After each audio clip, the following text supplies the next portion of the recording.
नियम मुख्यतः दो प्रकार के होते हैं, एक प्राकृतिक और एक कृत्रिम। प्राकृतिक नियम उसे कहते हैं जो प्रकृति के द्वारा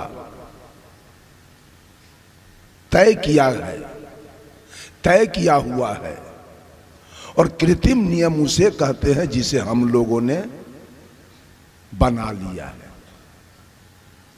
तो प्राकृतिक नियम, प्रकृति ने कोई बेईमानी नहीं किया, प्रकृति ने कोई हिंदू मुसलमान सिख ईसाई को पैदा नहीं किया। प्रकृति ने छठ चरचन्ना होली दिवाली और ईद बकरीद शुभरात नहीं बनाया। प्रकृति ने मनुष्य को पैदा किया, प्रकृति ने इंसान को पैदा किया। अभी सवेरा है, सूर्योदय हो गया, हिंदू के लिए भी हो गया, मुसलमानों के लिए भी हो गया, सिखों के लिए भी हो गया, ईसाइयों के लिए भी सवेरा हो गया। सूर्यास्त होगा, हिंदू मुसलमान सबके लिए हो जाएगा। रात्रि होगी, सबके लिए होगा। दिन होगा, सबके लिए होगा। पूर्वैया हवा चल रही है तो केवल हिंदू के लिए नहीं, मुसलमानों के लिए, सिखों के लिए और ईसाइयों के लिए भी। और यदि पछिया हवा चल रही है तो सबके लिए। बारिश हो रही है तो सबके लिए, तूफान आया तो सबके लिए, भूकंप आया तो सबके लिए, अतिवृष्टि हुई तो सबके लिए, अनावृष्टि हुआ तो सबके लिए। आम कटहल के बगीचे फरे तो कोई जरूरी नहीं है कि हिंदू के यहाँ के फल गए और मुसलमान के यहाँ के नहीं फले। वो जहां भी पेड़ होगा वो फरेगा, क्योंकि प्रकृति ने कोई बेईमानी नहीं की। बेईमानी तो हम लोगों ने किया नियम बना के।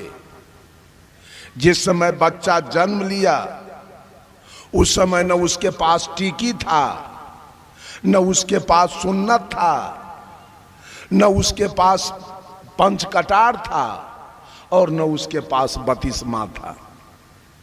वो इंसान बन के, कवि रामधारी सिंह दिनकर ने लिखा है रश्मि रथी में, मैं कहता हूं अगर विधाता नर को अपने मुट्ठी में भरकर कहीं फेंक दे ब्रह्मलोक से इस भूमंडल पर, फिर भी मनुज विभिन्न जातियों में यहां आएगा। नीचे हैं क्यारियां बनी तो भला बीज कहां जाएगा। और सदगुरु कबीर कहते हैं, आए के देश से उतरे के घाट, हवा लगे यही देश के हो गए 12 बाट। साहब कबीर ने तो ब्राह्मणों से कहा, जौ तू ब्राह्मण ब्राह्मणी के जाया तो और राह दह काहे ना आया। जिस रास्ते से वैश्य आया, शूद्र आया, उसी रास्ते से तुम भी क्यों आया। तुम्हारे लिए तो स्पेशल रास्ता अलग होना चाहिए, चूंकि तू ब्राह्मण था। और मुसलमानों से कहा, जो तू तुरुक तुर्कीनी के जाया तो पेट ही काहे न सुन्नत कराया। पेटे में तुम्हारा, माँ के पेट में तुम्हारा सुन्नत क्यों नहीं अल्लाह कर दिया कि यहाँ के झंझट फंसाए हो। एक दिन मेरा कार्यक्रम चल रहा था नेपाल में।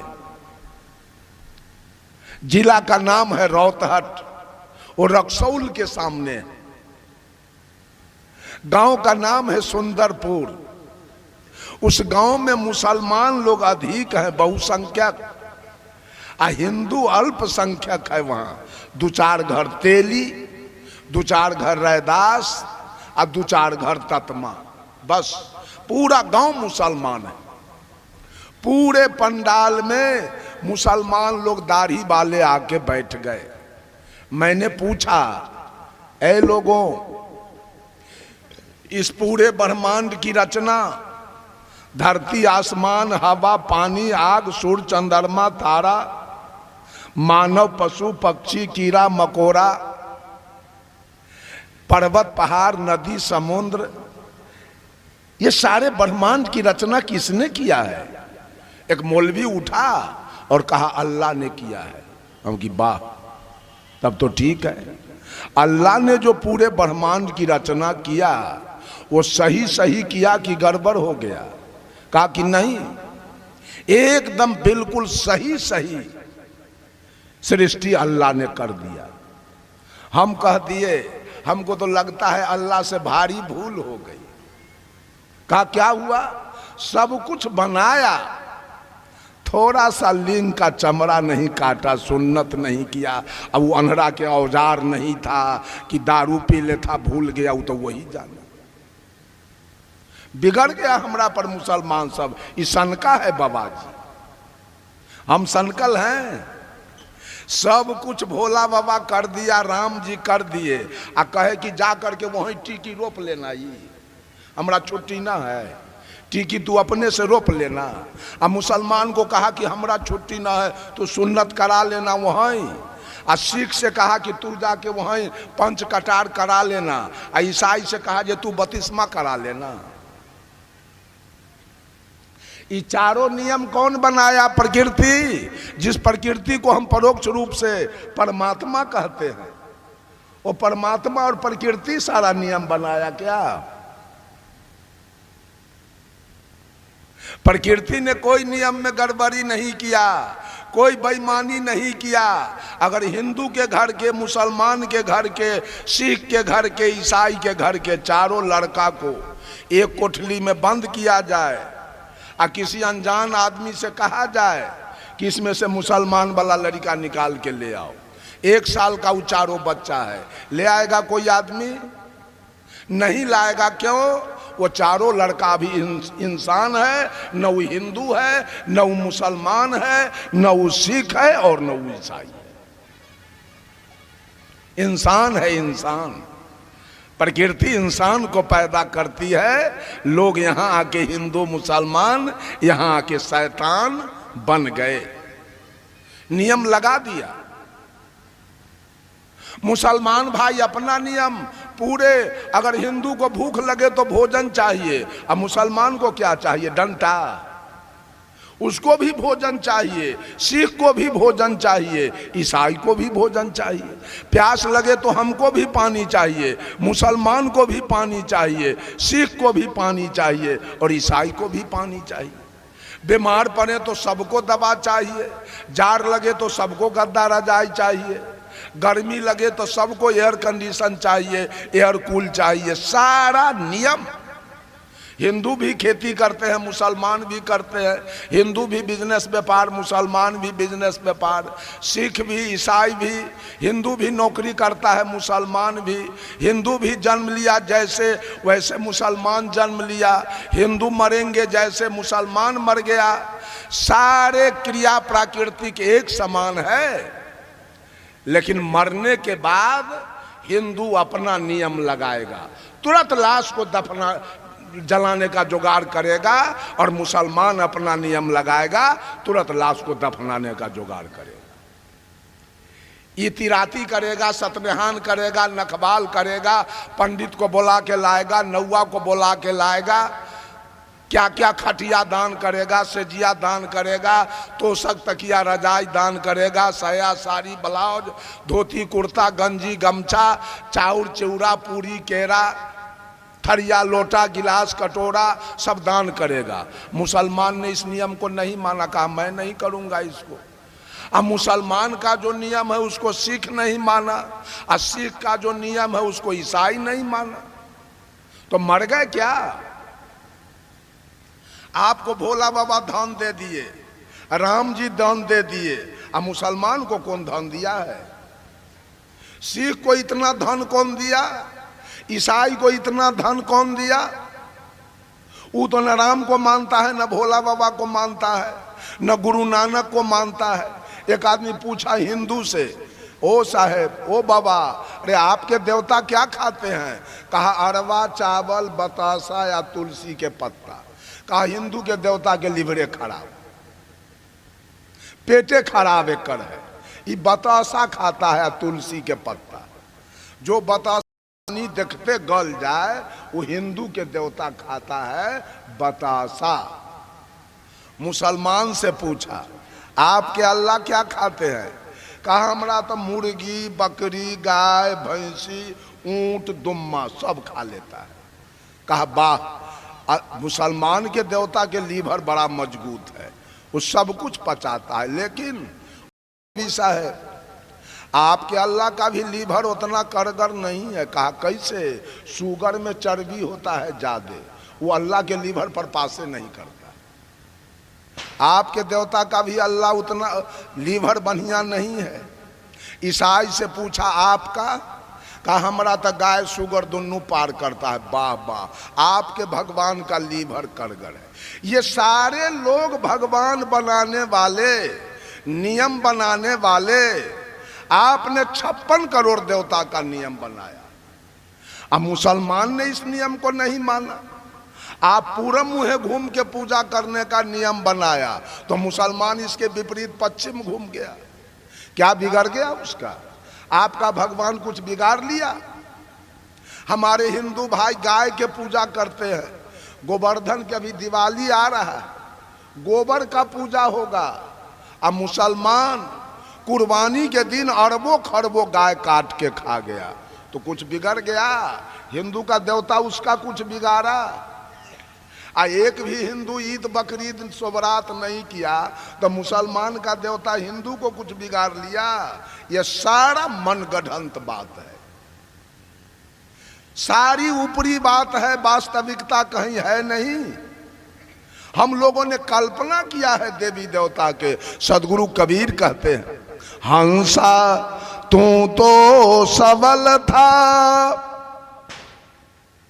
हल्की अपनी चाल, रंग कुरंगे रंगिया त्योर किया लगवार। ऐ हंस, जिस दिन तू मां के गर्भ से बाहर आया था तेरी चाल बड़ी निराली थी। तुम्हारे अंदर कोई जातीयता की भावना नहीं थी, कोई सांप्रदायिकता की भावना नहीं थी, कोई ऊंच नीच की भावना नहीं थी, कोई छुआछूत की भावना नहीं थी। उस दिन तू लबरा लंपट बेईमान भी नहीं थे। उस दिन तू बीड़ी खैनी गांजा भांग तारी दारू मांस मछली भी नहीं खा रहे थे। उस दिन तुमको भगवान का भी जरूरी नहीं था।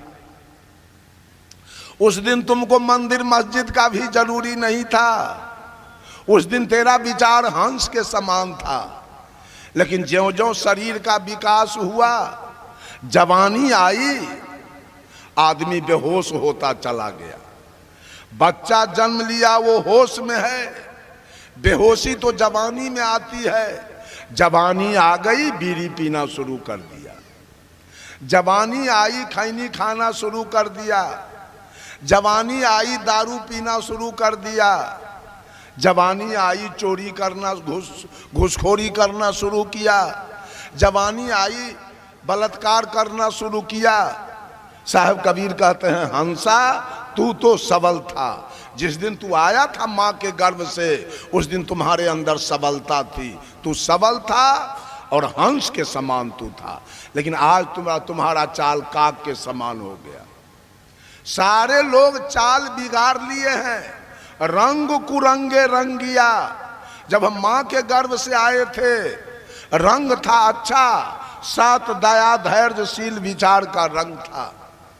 लेकिन ज्यों ज्यों जवानी आई रंग बदलता गया, असली रंग उतरता गया और नकली रंग चढ़ता गया। मेरे ऊपर चढ़ गया काम क्रोध लोभ मोह अहंकार का रंग। जब ये गलत रंग चढ़ा तब हम दूध में पानी मिलाना शुरू किए हैं, तब हम आटा में चोकर मिलाना शुरू किए, तब हम चावल में कंकर मिलाना शुरू किए, तब हम घी में डलडा मिलाना शुरू किए, तब हम चोरी दलाली शुरू किए। और जब चोरी दलाली शुरू किए गलत काम, तो गलत काम करने वालों के ऊपर विपत्ति आएगी। गलत काम होगा तो विपत्ति आएगी कि नहीं आएगी? विपत्ति आएगी। गलत काम किए, आप पर मुकदमा हुआ, दरोगा जी आ गए, पकड़ के जेल में रख दिया, चाहे मारा, जिस समय डंटा चलेगी और जेल जाएंगे, उस समय भगवान का उद्घाटन होगा। भगवान तो उद्घाटित है मनुष्य के द्वारा, भगवान है कहाँ? लोगों ने उद्घाटन किया भगवान के। और जो जैसे जहां के लोग हैं वैसे वैसे भगवान का उद्घाटन कर दिया। बंधु, अमेरिका का भगवान अलग है, रूस का भगवान अलग है, चीन का भगवान अलग है, ऑस्ट्रेलिया का भगवान अलग है, जर्मन जापान का भगवान अलग है। ये तो मैं देश स्तर पर, महादेश स्तर पर कहा। राज्य स्तर पर आइए, मध्य प्रदेश का भगवान अलग है, राजस्थान का भगवान अलग है, उत्तर प्रदेश का भगवान अलग है, मध्य प्रदेश का और हरियाणा पंजाब का भगवान अलग है, और बिहार का भगवान, बिहार में वो छठी माई भगवान है जो उत्तर प्रदेश और बंगाल में कहीं नहीं है। राज्य स्तर पर भगवान को बांटा गया, जहां जहां के लोग जैसे थे वैसा उद्घाटन कर दिया। और राज्य स्तर पर क्या, जिला स्तर पर आइए, आपके कोसी बेल्ट में पूर्णिया, सहरसा, कटिहार, मधेपुरा, सुपौल के लोगों ने भगैत का उद्घाटन किया। भगैत करते हैं। चलिए हमारे इधर समस्तीपुर, मुजफ्फरपुर, वैशाली, सीतामढ़ी, शिवहर, मोतिहारी, बेतिया, छपरा, सिवान, कहाँ ही अगर भगैत मिल जाए तो 50 जूता हमारे माथे पर खींच दीजिएगा। इधर के लोगों ने भगैत का उद्घाटन किया और जिला के लोगों ने नहीं किया। आपके इधर संत मत चल रहा है, हम लोगों के इधर पुनाह नहीं है, एको वो लाल पियर कुर्ता वाला हम लोगों के इधर नहीं मिलेगा। तो उधर के लोग तो सारे नरक में जाएंगे। उधर भगैत नहीं होता है, एको को महिला के बेटा नहीं होगा, और एको को भैंसी पारी और गाय बाछी बच्चा नहीं देगी। तब ये सारा नियम बनाया गया।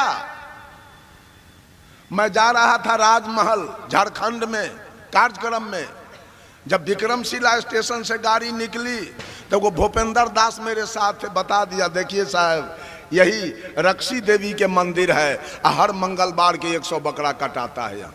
आपके यहाँ तो रक्षी देवी का उद्घाटन नहीं हुआ। चलिए मोतिहारी में मेरा कार्यक्रम था, आषाढ़ का महीना।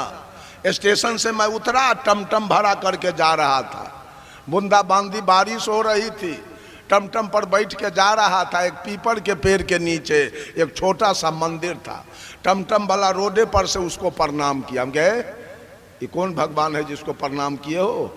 कहा यह गुलडाक बाबा है। आप लोगों के इधर गुलडाक बाबा है तो सारे लोग नरक जाएंगे, गुलडाक बाबा यहाँ नहीं है। चलिए मोतिहारी में विशाल बौद्धि देवी के मंदिर है, विशाल सपही देवी के मंदिर है आपके यहाँ? नहीं, आपके यहाँ के लोगों ने उसका उद्घाटन नहीं किया। नेपाल चलिए, नेपाल में एक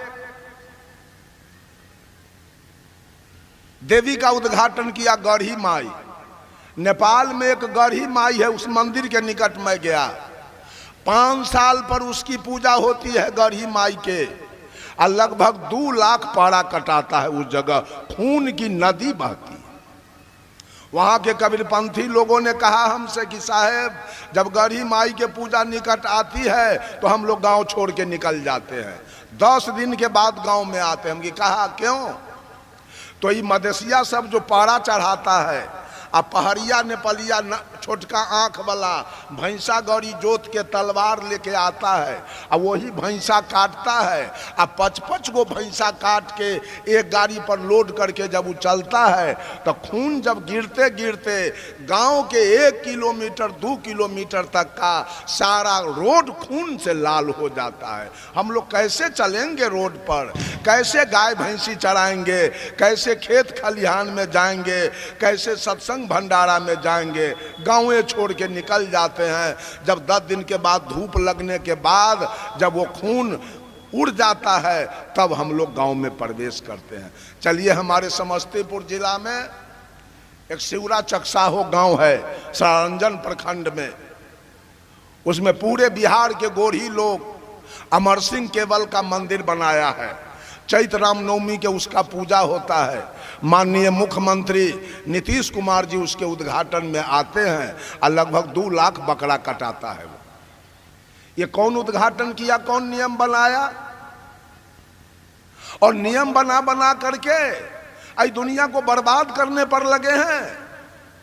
रामानंदी ने अपना नियम अलग बना दिया, आर्य समाज वालों ने अपना नियम बनाया, गायत्री परिवार वालों ने अपना नियम बनाया, आनंद मार्गियों ने अपना नियम बनाया, संत मत वालों ने अपना नियम बनाया, आशुतोष जी महाराज ने अपना नियम बनाया, बाल जुगेश्वर जी ने अपना नियम बनाया, जय गुरुदेव जी ने अपना नियम बनाया, रामपाल जी ने अपना नियम बनाया, सतपाल जी ने अपना नियम बनाया, ठाकुर अनुकूल चंद्र जी ने अपना नियम बनाया, भगवान रजनीश ने अपना नियम बनाया, बाबा हरदेव सिंह जी ने अपना नियम बनाया, राम रहीम सिंह जी ने अपना नियम बनाया, ओम शांति वालों ने अपना नियम बनाया, राधा स्वामी वालों ने अपना नियम बनाया, जैन वालों ने अपना नियम बनाया, बौद्ध वालों ने अपना नियम बनाया, ईसाई लोग अपना नियम बनाया, इस्लाम अपना नियम। कौन नियम अच्छा है जिससे हमारी मुक्ति हो जाए और हमारा कल्याण हो जाए? इतना झगड़ा ये गुरुआ लोग लगाया है। बंधुओं, साहेब कबीर ने कोई झगड़ा नहीं लगाया। कबीर का अपना कोई नियम नहीं, अपना सदगुरु कबीर ने कोई नियम नहीं दिया, कोई पंथ नहीं बनाया। एक रास्ता निकाला है कबीर ने कि इस रास्ते पर चलो और सभी आदमी अपना कल्याण करो। कबीर का अपना कोई पर्सनल नियम नहीं है, कहीं जाना आना नहीं है, कुछ करना नहीं है। कबीर का नियम है माता पिता की सेवा करना, गुरु की पूजा करना, आए हुए अतिथि का सत्कार करना, शुद्ध शाकाहारी। तो हमरा तो प्रकृति प्रदत्त ये हमारा अधिकार है, प्रकृति शाकाहारी हम जन्मे लिए, तो नियम कहाँ है? मांसाहार तो थोपा गया, हम तो शुद्ध शाकाहारी हैं। मां के गर्भ से हम शाकाहारी पैदा लिए हैं, तो कोई नियम नहीं है। स्नान करना कोई नियम नहीं है, कपड़ा धोना कोई नियम नहीं है। साहेब कबीर तमाम लोगों को जोड़ने का काम किया। कहा, हिंदू कहे मोहे राम प्यारा, तो रुक कहे रही माना, आपस में दो लर लर मुए, मरम काहू नहीं जाना। हिंदू व्रत एकादशी ठाने, दूध सिंहारा सेती, तन को न हटके मन को न बस करे, पारन करे सगौती। तू रुक रोजा निमाज गुजारे, बिस्मिल बांग पुकारे, इनको बिहिस्त कहाँ से होबे, जो साझे मुर्गी मारे। बंधुओं, राम के पूजने वाले को रहमान से बड़ी नफरत है और करीम के पूजने वाले को कृष्ण से बहुत नफरत है। महादेव को पूजने वाले को मोहम्मद से बहुत नफरत है और हजरत को पूजने वाले को हरि से बहुत नफरत है। ब्रह्मा के पूजने वाले को बिस्मिल्लाह से बहुत नफरत है और मोहम्मद अली के मानने वाले को बजरंग बली से नफरत है। मक्का जाने वाले को मथुरा से नफरत है और काबा जाने वाले को काशी से नफरत है और गंगा नहाने वाले को जमजम से। सदगुरु कबीर ने कहा ये सारी धरती राग द्वेष की अग्नि में जल रही है। भजन कहीं नहीं है, भक्ति कहीं नहीं है, केवल जलन। सारे लोग ईर्ष्या की अग्नि में जल रहे हैं। अगर हिंदू को छोड़ दिया जाए तो मुसलमान के मस्जिद में ये शुगर फेंक देगा, अब मुसलमान को छोड़ा जाए तो हिंदू के मंदिर में गाय का रान फेंक देगा, अगर सिख को छोड़ा जाए तो ईसाई के गिरजाघर को ही बुलडोजर से ढा देगा, और ईसाई को छोड़ा जाए तो सिख के गुरुद्वारा में आग लगा के जला देगा। किधर है भगवान? बोलो बोलो, भगवान किधर है? चारों में कोई पटरी नहीं है और चारों चार रंग के पूजा कर रहा है, भगवान को मान रहा है। बात सत्य क्या है? रामायण महाभारत गीता सुख सागर वेद पुराण पढ़िए तो हिंदुत्व की बात है, हिंदू की बात हो रही है। कुरान जब्बुर इंजिल तोरेत पढ़िए तो इस्लाम की बात हो रही है। गुरु ग्रंथ पढ़िए तो सिखों की बात हो रही है, गुरु नानक की बात हो रही है। अब बाइबिल पढ़िए तो ईसा मसीह की बात हो रही है, ईसाई की बात हो रही है। सारे पक्षपात में चल रहे हैं। साहब कबीर कहे पक्षा पक्षी के कारण सब जग रहा भुलान, निष्पक्ष हो के जो भजे सो ही संत सुजान। सारे लोग पक्ष में जी रहे हैं। किसका पंथ बढ़िया है, किस पंथ में जाने से मुक्ति होगी, किस पंथ में जाने से कल्याण होगा। एगो चंदन कैले है, कोई 2 गो चंदन, कोई 3 गो चंदन, कोई 4 गो चंदन, और कोई भर मांग लेपले है जो भैंसी देखे तो भड़क जाए।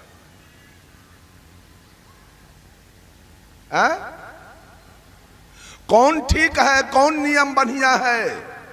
ये सारा नियम बनाया गया कबीर का जो बीजक है। कबीर का बीजक वो न हिंदुत्व की बात करता है, न इस्लाम की बात करता है, न सिख की बात करता है, न ईसाई की बात करता है, वो इंसानियत की बात करता है। कबीर का बीजक। जब माननीय प्रेसिडेंट अब्दुल कलाम आजाद कबीर जयंती के अवसर पर मगहर पधारे थे और सदगुरु कबीर का एक तरफ समाधि और दूसरे तरफ मजार देखकर ताज्जुब हो गया, उंगली दांत के निकट ले गए।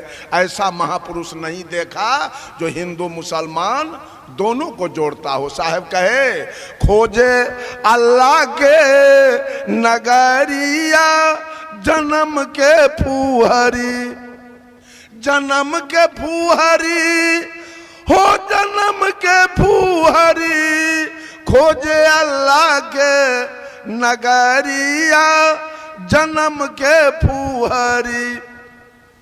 5 वक्त नमाज गुजारे राखे 300 रोजा, 5 वक्त नमाज गुजारे राखे 300 रोजा।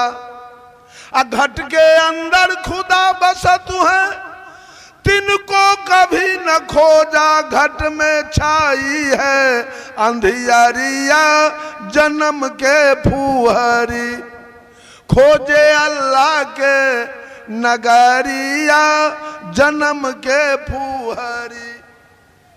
कलमा पढ़े रहीम पुकारे दिल में रहम न लाई, कलमा पढ़े रहीम पुकारे दिल में रहम न लाई। घट के अंदर नूर बसत है तिनकर खबर न पाई, पर गए माया के लहरिया जन्म के फूहरी। सदगुरु कबीर कहते हैं अरे हाथ में हजरत कदम रसूले, नैन में नबी विराजे, हाथ में हजरत कदम रसूले, नैन में नबी विराजे। मन मक्का काया है काबा, सिर पर अनहद बाजे खोल कर देखना केवारिया जन्म के फूहरी खोजे अल्लाह के नगरिया जन्म के फूहरी। मुसलमानों से कहा और हिंदू से कहा राम के कहे जगत गति पावे खार कहे मुख मीठा अपावक कहे सो पाव जो डाहे जल कहे तृषा बुझाई भोजन कहे सो भूख जो भागे तो दुनिया तरी जाई। बंधुओं, पक्षपात में पढ़कर राग द्वेष में पढ़कर हम लोग जी रहे हैं। कहीं सही भजन भक्ति नहीं हो रही है। भजन भक्ति होने का मतलब है सदगुरु निष्पक्ष भाव से कह दिए रे बंदे कर ले आप निवेरा कि छोड़ दो। राम का निवेरा हो गया है, कृष्ण का निवेरा हो गया, ब्रह्मा विष्णु महेश का निवेरा हो गया, बुद्ध महावीर कबीर का निवेरा हो गया, सीता सावित्री गायत्री अनुसुईया मीरा का निवेरा हो गया। आज बारी आपकी आई है, आप तो अपना निवेरा कर लीजिए, झगड़ा खत्म। सारे लोग अपना अपना निवेरा करने में आ जाइए, ये आध्यात्मिक लड़ाई खत्म हो जाएगी। कहीं नहीं बचेगा आध्यात्मिक लड़ाई। आज हम लड़ाई लड़ने के फेर में कल्याण नहीं कर रहे हैं, लड़ाई लड़ रहे हैं। अपने मांस खाते हैं, 8 जाम करते हैं, अपने मछली खाते हैं और श्रीमद् भागवत कथा कहाते हैं, अपने दारू पीते हैं, हनुमान जी के पूजा करते हैं, अपने घूस लेते हैं, बैजनाथ धाम जाते हैं, चोरी करते हैं, वैष्णो देवी जाते हैं। अपना कल्याण करने का मतलब है सारे विकार से दूर हो जाइए, अपना कल्याण कीजिए। एक उदाहरण देके वाणी पर विराम लूंगा, चूंकि पूज्य संत श्री अभय साहब मंचासीन हो गए हैं। एक डकैत का गिरोह चला डकैती करने। डकैतों की संख्या थी 10। जब भादों का महीना, नदी भरी हुई थी और नदी में करंट भी बहुत था। 200 डकैत गए घाट पर पार करने के लिए। डकैतों का जो हेड था वो कहा सुनो जी, नौका पर पार करोगे और डकैती में कोई गड़बड़ी हो गया, पुलिस आ गई, तब तो हम लोग पकड़ा जाएंगे और यही केवट गवाही दे देगा 11 बजे रात में यही लोग पार किया है, तो फंस जाएंगे। ऐसा करो, हम लोग नौका पर पार नहीं करें, चलो कुघाट पर और वहां हेल के हम लोग पार कर जाएंगे। चले गए 200 डकैत कुघाट पर, हेल के उस पार गए। डकैतों का जो हेड था मैनेजर कहा कि सब आदमी लाइन में खड़ा हो जाओ, हम गिन लेते हैं सब पार किया कि नहीं किया। पार गिन रहा है लाइन में खड़ा करके, 1 2 3 4 5 6 7 8 9। अब मैनेजर अपने को छोड़ दिया, नहीं गिना, तो कितना हुआ 9। घर से चले थे 10। मैनेजर कहा इसका मतलब एक आदमी डूब गया। दूसरा डकैत कहा आपको गिनने नहीं आता है, हम गिन देते हैं, चलिए आइए लाइन में लगिए। लाइन में लगा के दूसरा डकैत वो भी 9 को गिना, अपने को छोड़ दिया तो उससे भी 9 को हुआ। सारा डकैत एक दूसरे को गिनते गया, अपने को छोड़ते गया तो 9 हुआ। अब कहा एक साथी तो डूब गया। अब उसकी पत्नी, उसके मम्मी पापा पूछेंगे हमारा पति कहाँ गया, मेरा बेटा कहाँ गया। अगर हम नहीं लाश भी देते हैं तो अपहरण का मुकदमा होगा, सारे लोग फंस जाएंगे।